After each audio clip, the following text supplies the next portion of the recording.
Et voilà, bonjour les amis, bienvenue dans ce nouveau JT du grenier réalisé sans montage, sans trucage, mes petits singes de la sagesse, mes poules, mon chat et moi-même vous souhaitons la bienvenue avec un sujet passionnant aujourd'hui, faillite bancaire, faut-il paniquer et surtout comment protéger son argent et bien comprendre ce qu'il se passe et ce qui est en train de se jouer actuellement.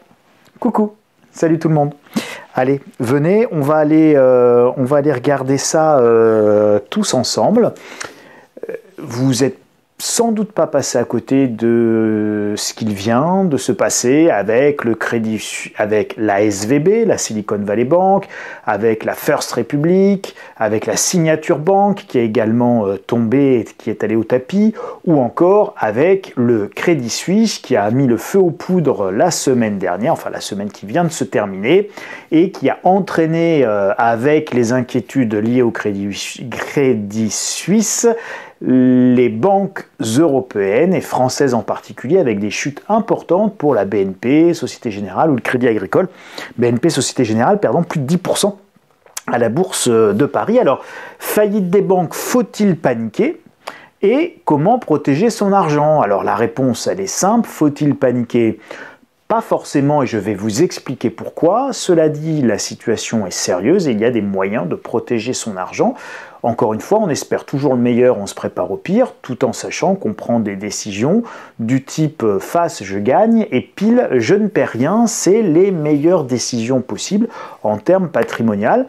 Les banques centrales sont à la manœuvre, elles ont pris un certain nombre de décisions de nature à limiter les risques et c'est tout ça que je m'en vais vous expliquer à la fois et pourquoi c'est risqué et comment on maîtrise les risques et donc par rapport à tout ça, eh bien, comment se positionner à titre personnel? Alors regardez, je ne peux pas résister à l'envie de citer l'homme, non pas qui murmurait à l'oreille des marchés, ni même des chevaux, ni même des banques en faillite, mais Bruno Le Maire, celui qui a la plus grande vista.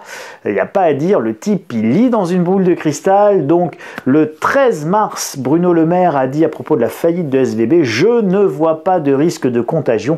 C'est sur BFM, c'est une capture d'écran, vous pouvez aller vérifier par vous-même. Le problème du ministre de l'économie, c'est qu'il se trompe dans une proportion d'environ et très exactement 100% des cas. Et il n'y a qu'une seule explication possible à un tel score de non-réussite, c'est évidemment que c'est volontaire. Pourquoi c'est volontaire ? Parce que, souvenez-vous, regardez, je vous disais 100% des cas, Bruno Le Maire, là on est le 13 février 2020, décidément les 13 lui portent pas bonheur quand il parle, le coronavirus aura un impact de 0,1% de croissance en moins en 2020 pour la France. Ça s'est terminé avec une récession de moins 9%, la récession historique depuis la Deuxième Guerre mondiale. Donc évidemment, Bruno Le Maire qui pensait que la crise du Covid ce serait 0,1% de croissance en moins pour la France. Bruno Le Maire, c'est le ministre de l'économie et lui, il n'est pas économiste de grenier, il est ministre de l'économie et sa parole, elle engage et évidemment, elle peut être auto-réalisatrice. Donc le travail de Bruno Le Maire, c'est pas forcément de dire la vérité, toute la vérité, rien que la vérité et je mens, je vous le jure et je le jure sur la Bible. Non, son objectif, c'est pas d'informer ou de dire la vérité, c'est de rassurer et faire en sorte de maintenir le calme. Et son métier, c'est d'éviter la panique pour maintenir la stabilité du système, quitte à passer pour un imbécile à intervalles réguliers, donc que ce soit avec le Covid, que ce soit avec évidemment la faillite de SVB, c'est toujours la même chose. On se dit, le gars, il voit rien venir, alors qu'évidemment, il a les meilleurs services d'analyse à Bercy. Vous imaginez, ils sont des centaines au service du ministre de l'économie, des milliers d'ingénieurs, d'analystes, d'économistes, d'informaticiens, de big data, de petite data, de grosse data et de tout ce que vous voulez. Donc, on peut modéliser, affiner, faire des scénarios. On peut faire, voilà, ils ont des moyens absolument considérables par rapport, vous imaginez, à mes modestes moyens d'économistes de grenier normand. Donc, ils savent et ils ne disent pas parce qu'évidemment, leur parole engage, et si vous avez un ministre de l'économie qui dit « Oh là là là là, on va tous faire faillite, les banques sont très fragiles », vous imaginez bien, ça va déclencher la panique, et c'est au contraire ce qu'ils veulent éviter, quitte à passer pour un âne. C'est dur le métier de ministre, et si nous étions en responsabilité à leur place, on peut imaginer qu'a priori on réagirait de la même façon, parce que, à moins que vous soyez complètement psychopathe, le but du jeu c'est quand même pas de créer des paniques et d'envoyer vos concitoyens dans le mur, quitte à passer évidemment pour un imbécile. Alors ceci étant posé, il y a une erreur de titre là. Quand Bruno Le Maire dit qu'il n'y a pas de risque de contagion et qu'il n'y aura pas d'impact sur la croissance avec le Covid, il faut comprendre l'inverse. Dans les faits, il y a bien eu contagion, et pour les banques, il y a bien contagion. Regardez, bourse, les banques s'effondrent. C'est un article de l'Express, hein, c'est pas mon titre à moi. Les actions de la Société Générale, de la BNP, du Crédit Agricole perdent plus de 10% à la bourse, etc., etc. Et la bourse plus de 4%. Vous êtes sur, évidemment, là, un phénomène qui s'appelle exactement un phénomène de contagion. Hein, donc ça, c'est un article qui n'a pas la date, mais enfin c'est 2-3 jours après que Bruno Le Maire ait dit il n'y a pas de risque de contagion. Évidemment, la contagion se matérialise sur les marchés. La contagion, c'est la faute au Crédit Suisse, le maillon faible. Donc, les bourses européennes clôturent en net repli, l'action Crédit Suisse termine à moins 8%, semaine noire pour les banques en bourse, c'est le Crédit Suisse qui vacille, et le Crédit Suisse, comme la Deutsche Bank, c'est pas le seul, sont les deux gros établissements systémiques européens qui inquiètent depuis plusieurs années, et ça, il y a des gros doutes sur ces deux établissements. Au moment où je vous parle, UBS serait en passe de racheter pour 1 milliard de francs suisses, 1 milliard de dollars ou 1 milliard d'euros. C'est à peu près la même chose, à quelques pourcents près, symbolique, le Crédit Suisse, ce qui mettrait le Crédit Suisse à 25 centimes l'action, bien encore en dessous de ce que ça cote aujourd'hui. Donc tout ça s'avère bien compliqué pour les autorités suisses qui voudraient a priori passer en force et forcer au rachat de Crédit Suisse par UBS, UBS Union des banques suisses, donc encore une plus grosse banque. Alors je ne sais pas si vous vous rendez compte, on est en train de créer des mastodontes bancaires, c'est-à-dire que UBS qui rachète le Crédit Suisse, ça fait une banque encore plus too big to fail, c'est-à-dire encore plus trop grosse pour faire faillite, donc encore plus systémique.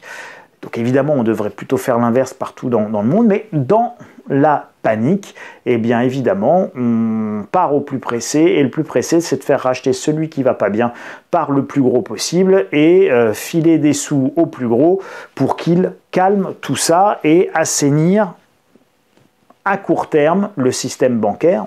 On semble l'assainir à court terme, mais en réalité, on crée des banques tellement importantes qu'évidemment, on va renforcer considérablement le risque bancaire par la suite. Alors, très intéressant, il y a eu une intervention de monsieur Philippe Brassac, qui est le directeur général, donc le patron du Crédit Agricole, donc c'est tout de même pas rien.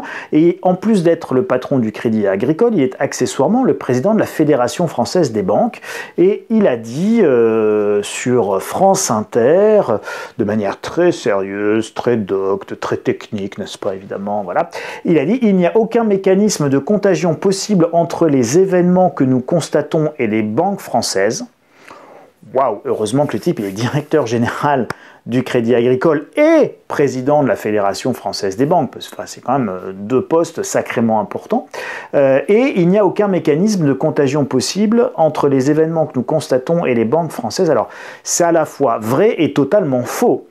C'est vrai dans le sens où il n'y a pas un mécanisme de transmission au sens direct comme les subprimes, d'accord? Souvenez-vous, la crise des subprimes, c'est quoi? Ce sont des dettes qui ont été titrisées, revendues un peu partout, et donc tout le monde a un petit peu de trucs moisis dans ses bilans, et donc c'est par cette interrogation-là et cette peur-là de savoir qui a quoi qu'on va avoir un mécanisme de contagion partout, mais lui il dit là il n'y a pas de mécanisme possible, sauf qu'en fait bien sûr que si, mais c'est pas un mécanisme effectivement direct, ça va être un mécanisme indirect, c'est-à-dire qu'entre la SVB qui a un problème et les grandes banques françaises ou européennes, on peut voir comme ça, on peut imaginer comme ça qu'il n'y a pas de lien direct, il n'y a pas de mécanisme direct de contagion, sauf qu'en réalité, les causes qui viennent d'entraîner la SVB dans sa chute est une cause qui s'applique à toutes les banques dans diverses mesures et qui est cette histoire de krach obligataire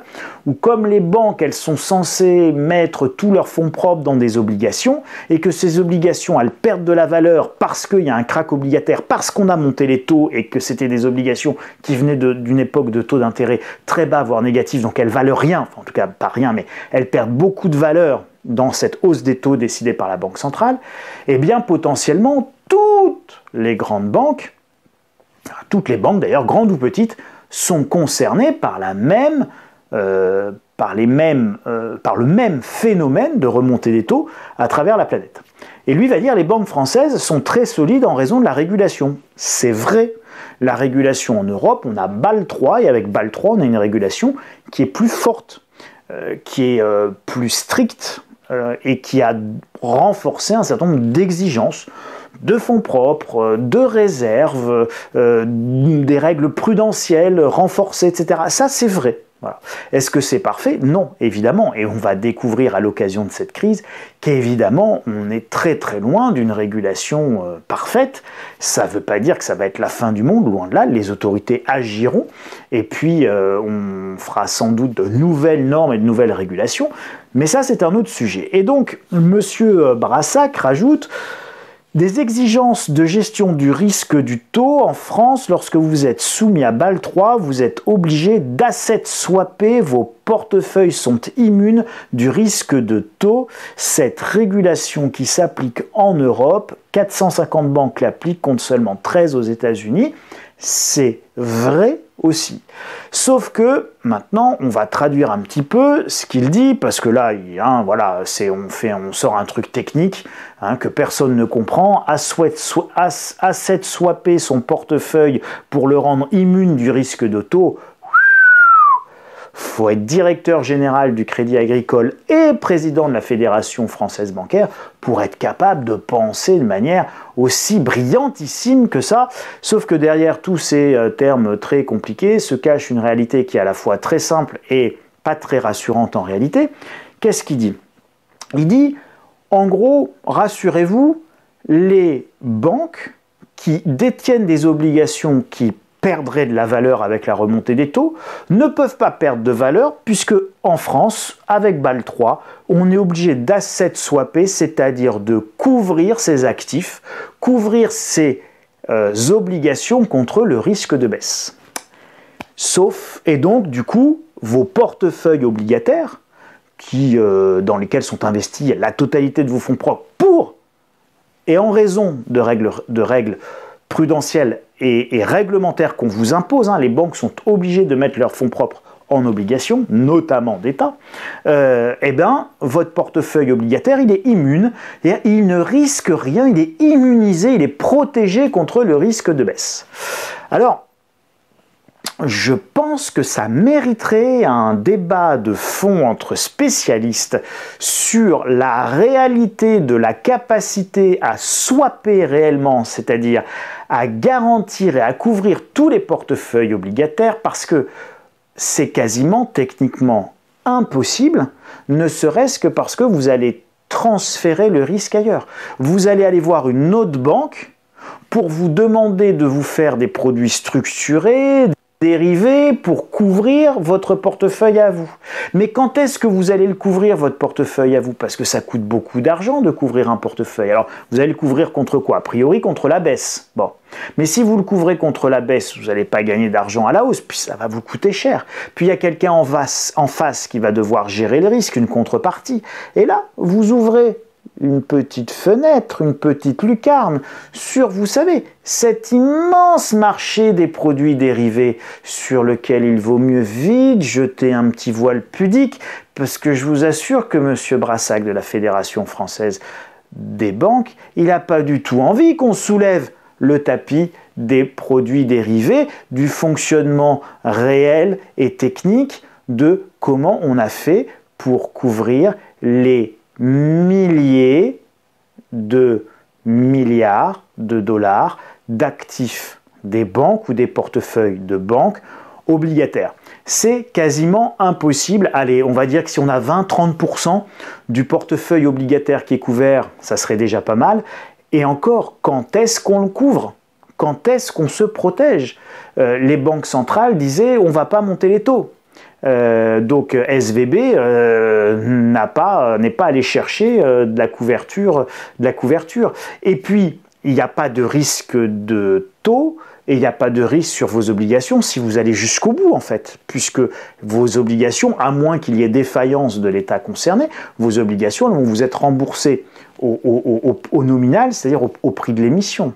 Et puis en plus, quand il dit ça, honnêtement, il n'est pas du tout rassurant, notre président de la Fédération française des banques. Il dit même une carabistouille qui n'est pas très pertinente à mon sens. Il aurait mieux fait de dire le sujet, c'est même pas d'essayer d'inventer des couvertures d'asset swappage et de portefeuilles d'obligataires immunes des banques françaises.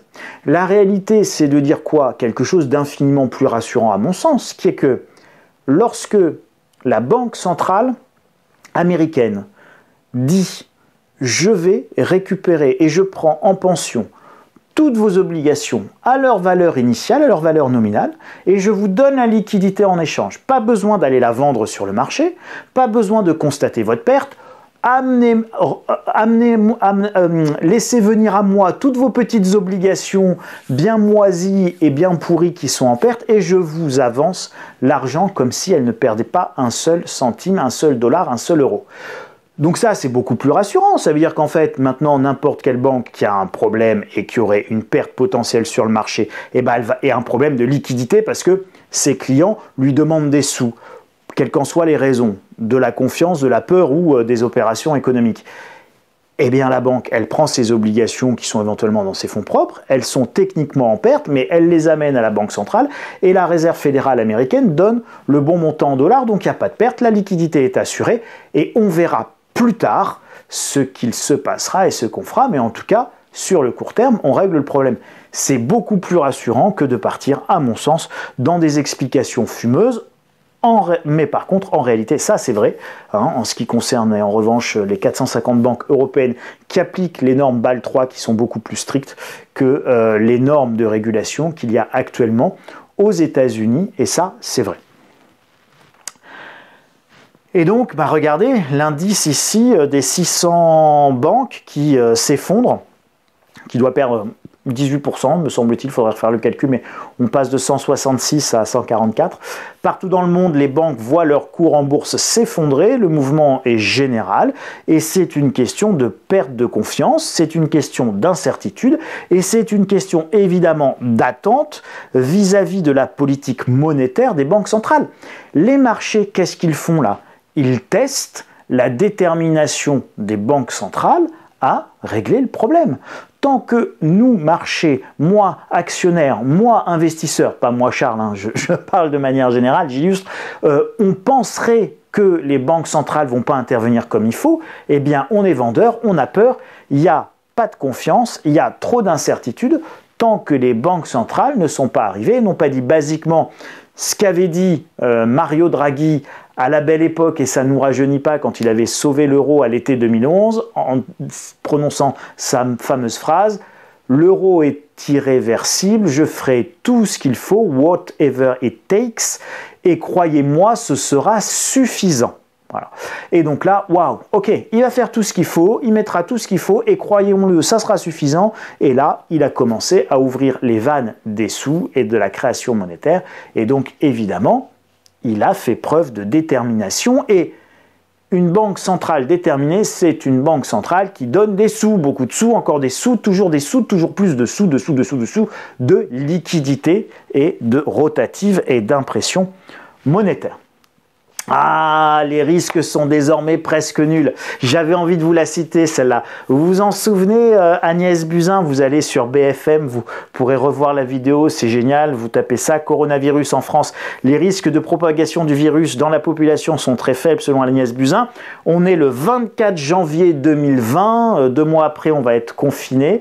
L'objectif est toujours de rassurer, d'accord, et c'est ce qu'il a tenté de faire de manière maladroite, M. Brassac, mais c'est ce qu'il a évidemment tenté de faire, et à mon avis avec un mauvais argument. Voilà. Et donc, je pense que c'est important d'utiliser les bons arguments, et donc le bon argument, c'est que les banques centrales, aujourd'hui, en tout cas pour la Fed, a réglé le problème obligataire en prenant en pension à la valeur nominale et en vous donnant l'argent et en évitant aux banques de devoir vendre à perte sur le marché leurs obligations.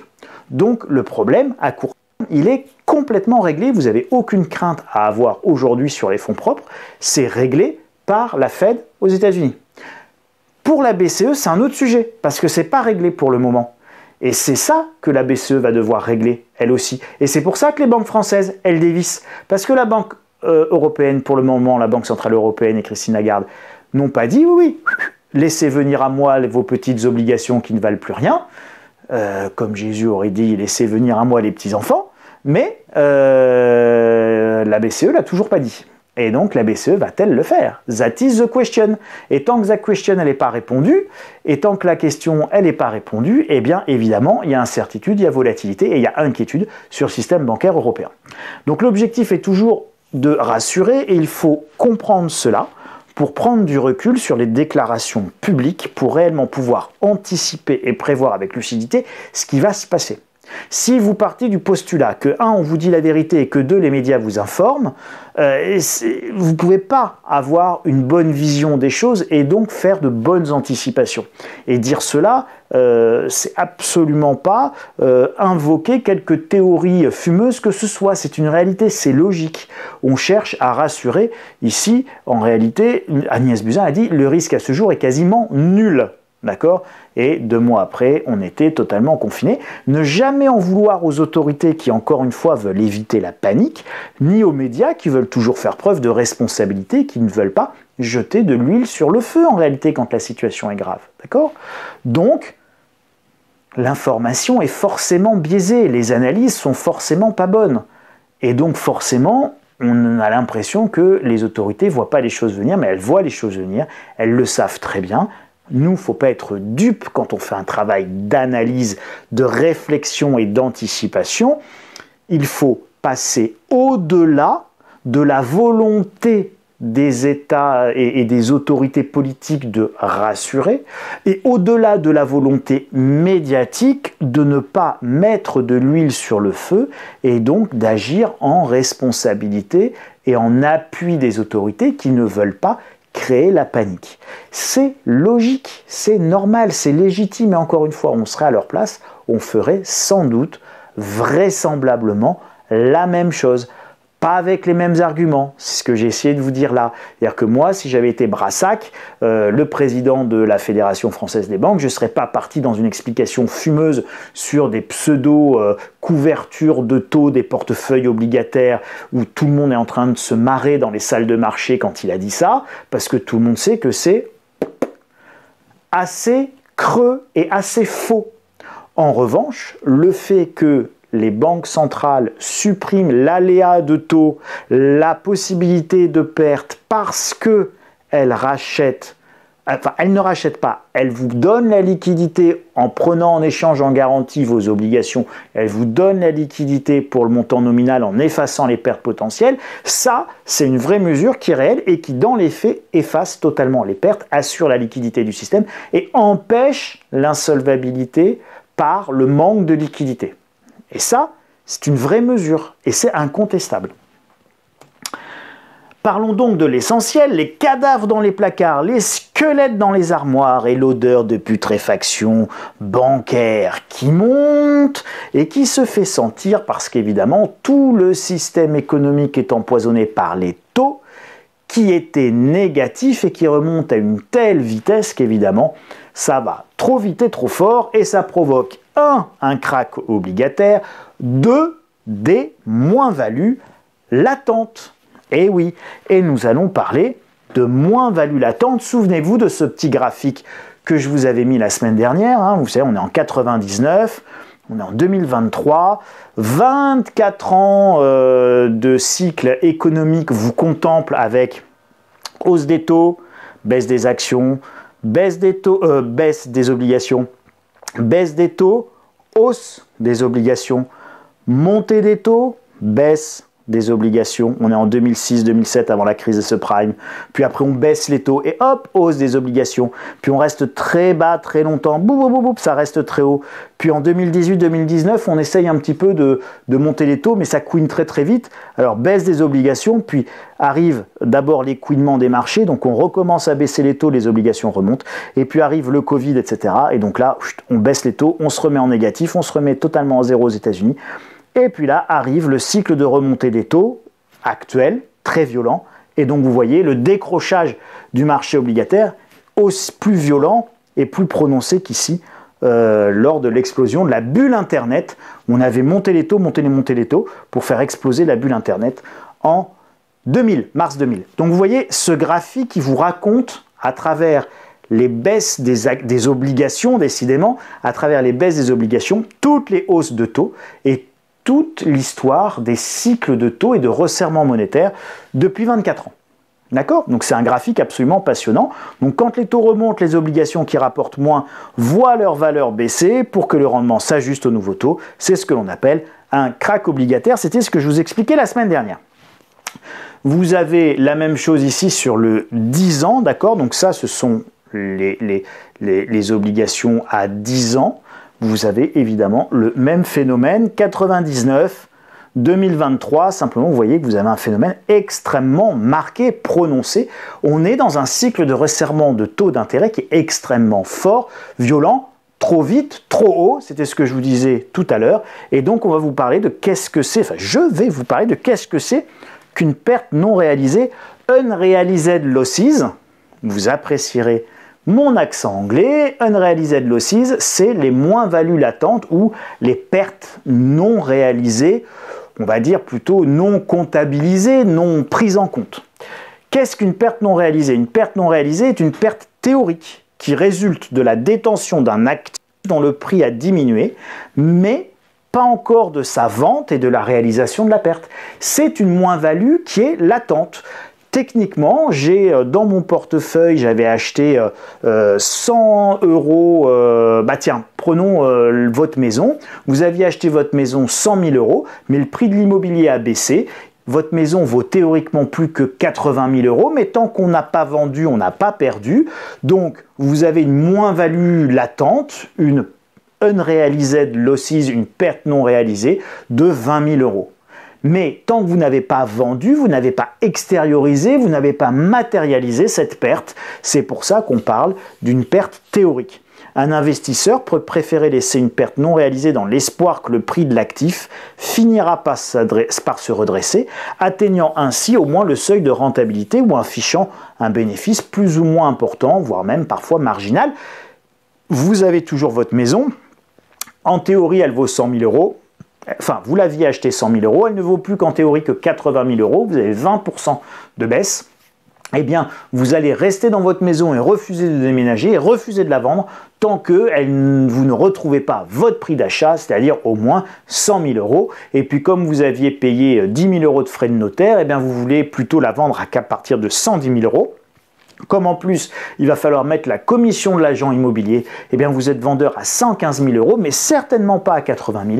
Et donc, vous allez garder votre bien jusqu'à retrouver, ou pas, votre valeur d'achat.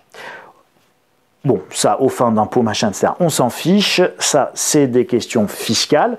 Les moins-values latentes résultent d'actifs dont la valeur a diminué, mais qui n'ont pas encore été vendus. C'est ça qu'il faut retenir.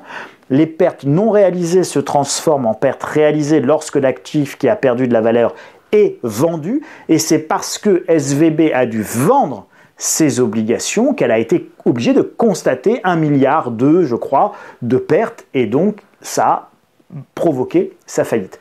Si SVB n'avait pas été obligé de vendre, alors ça n'aurait pas provoqué sa faillite. Et si SVB avait simplement mis en pension ses obligations comme le permet la Fed aujourd'hui après la chute de SVB, eh bien évidemment SVB n'aurait jamais chuté. C'est une vraie crise simplement de liquidité et donc d'insolvabilité parce que SVB a été forcé de constater ces moins-values latentes. Voilà, aux fins d'impôt, bon ça, là, le reste, pareil, on s'en fiche. Alors, regardez ça, c'est très intéressant. Parce que le problème ne viendra pas forcément effectivement des banques européennes, en dehors du Crédit Suisse, de Deutsche Bank et de peut-être autres petits canards plus ou moins boiteux. Et en ce sens, le président de la Fédération française des banques a sans doute raison, mais que partiellement, parce qu'il disait aussi, vous vous souvenez, il n'y a pas de mécanisme de contagion, mais oui, mais les gros malins là, les vedettes qui nous dirigent, ça, c'est Bank of America. Et Bank of America, dans leur petit bilan, il y a Gross Unrealized Losses, les fameuses moins-values latentes. Il y en a quand même pour 113 milliards de dollars. Oui, 113 milliards de dollars. Chez Bank of America, 6e banque mondiale et 2e plus grosse banque américaine. Et ça représente 60% de la valeur des fonds propres de Bank of America. Ah oui, 60% des fonds propres, c'est des moins-values latentes. C'est pas bon du tout. Oui, aïe, aïe, aïe, aïe, aïe, pas bon du tout, les amis. Très mauvais même. Mais Bank of America est une banque systémique. Et si Bank America tombe, je peux vous assurer que les banques françaises vont très rapidement comprendre ce que c'est qu'un mécanisme de contagion imprévu et que M. Brassac viendra nous expliquer qu'on ne pouvait pas prévoir que Bank America avait 113 milliards de dollars de unrealized losses qui sont entourés ici, bien entendu, on le sait. D'accord? Ma biche, hein? Voilà ma biche, un petit quoi? Un petit gros stock de moins-value latente et de petits cadavres dans les placards. Mais Bank of America est une banque systémique. La Fed permet en fait maintenant à toutes les banques américaines de ne pas être obligées de constater encore une fois ces pertes et donc ces moins-values latentes en mettant en pension, c'est-à-dire en donnant en garantie à la Banque centrale américaine ses obligations en perte, et la Banque centrale américaine imprime les billets suffisants pour prêter à la banque l'équivalent du nominal de cette obligation. Donc, il n'y a pas de perte en termes de liquidité grâce à ce mécanisme mis en place par la Réserve fédérale américaine. Donc en fait, Bank of America a 113 milliards de pertes effectivement potentielles, mais elle ne sera jamais obligée de les constater puisque la Fed va faire en sorte qu'elle n'ait pas jamais à le faire. Et en plus, allons un petit peu plus loin, si vous êtes à SVB qui est une petite banque, ou si vous êtes chez Signature Bank, ou si vous êtes chez First Republic Bank, bon, vous êtes dans des petites banques, vous avez peur, vous prenez vos sous, mais vous les mettez où? Vous allez les mettre dans une plus grosse banque, genre Bank of America. Donc il y a peu de chances que les grosses banques connaissent des bank runs, puisque si vous prenez l'argent de vos petites banques, c'est pour aller le mettre dans les grosses banques qui sont évidemment systémiques et dont on peut espérer qu'elles ne risquent plus rien. Et de toute façon, la Fed a dit « Ouais, ne vous inquiétez pas, je garantirai tous les dépôts, il n'y a pas de problème, courez pas, c'est pas la peine. Je couvre tout le monde partout de manière illimitée. » Et ils ont raison, regardez, l'impact des unrealized losses, donc la Bank of America n'est pas la seule à avoir des problèmes. Donc vous voyez, Bank of America, donc SVB, eh ben SVB, ils avaient un ratio de solvabilité de 12%, mais en tenant compte des moins-values latentes, on était à 0. Merci SVB, au revoir, vous êtes le maillon faible, c'est terminé. Mais le point bleu, c'est le ratio théorique, et le point ici, le point rose, il est ajusté, c'est-à-dire que ça vous prend le vrai ratio une fois qu'on a retiré les moins-values latentes. D'accord? Donc le vrai truc, si jamais vous deviez constater vos pertes. Bon bah US Bank Corp, c'est pas terrible. Wells Fargo, on n'est pas à 11, on est à 12, on est à 8. Bank of America, on n'est pas à 12, on est à 6. Signature, bah, ils sont allés au tapis, ils étaient à 11, bah, et c'était plutôt du 8, etc., etc. Donc là, et regardez First Republic, ils sont à moins de alors qu'ils affichent un peu moins de 10. Donc, vous avez là un impact majeur de ce que je vous disais. Donc, quand les banques centrales augmentent le taux d'intérêt, ça fait exploser les bulles spéculatives, qui sont des bulles obligataires, boursières, immobilières et de crédit. Quand les bulles explosent, la valeur des actifs, elle baisse, d'accord? Votre immobilier, il baisse actuellement. La valeur des actifs baisse. Donc partout, en fait, vous avez une accumulation. Quand la valeur des actifs baisse, vous avez une accumulation des moins-values latentes partout, sur tous les actifs. Et ça va impacter directement le bilan des entreprises, des banques ou la situation financière des ménages. Tout le monde est concerné, plus ou moins, par ces moins-values latentes, jusqu'au particulier qui a son appartement ou sa maison acheté à crédit, et celui qui vient d'acheter 250 000 € sa maison, et puis qui prend une baisse de l'immobilier parce qu'en plus il avait acheté une maison G, il n'a pas encore fait des travaux, sa maison elle est mal cotée, elle a un mauvais DPE, elle est dans un coin où l'immobilier décroche un petit peu plus, on est à moins 20%, bah finalement sa maison elle est plus de 250 000, elle vaut 200, mais comme il est en début de crédit, bah, il n'a pas encore remboursé grand capital. Et donc, il peut même se retrouver en moins-value latente de 50 000 € par rapport au capital restendu de son crédit s'il devait vendre en urgence demain en panique, quelle que soit la raison. Et les raisons ne manquent jamais d'avoir évidemment des problèmes de ce type. Donc, le risque, quand vous augmentez les taux, eh bien, aussi fortement et aussi rapidement, c'est que vous accumulez des moins-values latentes partout et donc évidemment ça pose des problèmes. Alors la crise de 2008 elle est très différente de la crise de 2023 et si on veut comprendre la gravité de la crise actuelle, eh bien, il faut bien comprendre comment ça s'est passé en 2008, comment ça se passe aujourd'hui en 2023. Il faut se demander si ces différences entre ces crises sont susceptibles d'entraîner des problèmes de nature systémique. Et en 2008, si tout part d'une hausse des taux, cette hausse des taux, elle va se matérialiser à travers un krach immobilier. Ce krach immobilier, il va faire peser un gros problème sur les subprimes qui avaient été titrisés, on en avait mis partout, etc. Et donc du coup, on s'est demandé qui avait quoi et qui était exposé à quoi, et donc plus personne voulait se prêter. Là aujourd'hui, c'est pas du tout ça. Les Man Brothers s'étaient effondrés, machin, etc. Aujourd'hui, c'est pas du tout ça, mais comme en 2023, ça part d'une remontée des taux d'intérêt, une remontée des taux qui est encore plus violente. Ça n'a jamais monté aussi vite et aussi fort dans un laps de temps aussi court, et on partait d'une période historique en termes de longueur de taux zéro ou négatif. Ça a duré presque 10 ans et ça a créé une énorme bulle obligataire. Et cette bulle obligataire sans précédent et la hausse des taux entraîne ce krach obligataire dont je vous parle. Or, les fonds propres des banques sont essentiellement investis pour des raisons réglementaires dans des obligations qui perdent de la valeur. Donc évidemment, toutes les banques sont concernées. Non, on ne peut pas couvrir la totalité du portefeuille obligataire. Et puis quand est-ce qu'on le couvrirait? À partir de quel moment? Ou avec quel coût? Avec quel prix? Parce qu'évidemment, c'est pas gratuit. Donc tout ça, c'est très compliqué. Quelle est la contrepartie? Qui me couvre?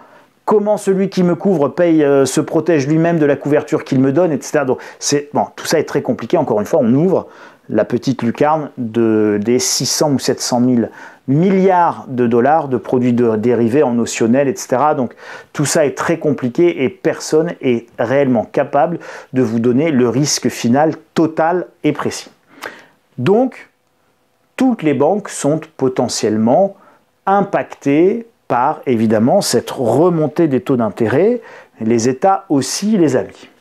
Donc, est-ce que le système bancaire est immunisé? Mais pas du tout. Évidemment, pas du tout. En 2008, tout le monde se demandait qui avait des subprimes et plus personne ne voulait se prêter. En 2023, tout le monde va se demander qui a des moins-values latentes et plus personne ne veut se prêter non plus. Alors oui, pour les banques régulées sous BAL 3, il y a obligation de se couvrir des évolutions de taux, mais qui couvre, qui paye les pertes, bon, etc., etc. Je vous l'ai dit. Donc, le vrai sujet, c'est de savoir ce que vont faire les banques centrales. On a la réponse avec la Banque centrale américaine. On peut imaginer que la Banque centrale européenne saute le pas ou embraye derrière les décisions de la Banque centrale américaine. Et la BCE serait bien inspirée de le faire très très vite, très rapidement, avant même qu'un problème majeur ne se pose en Europe.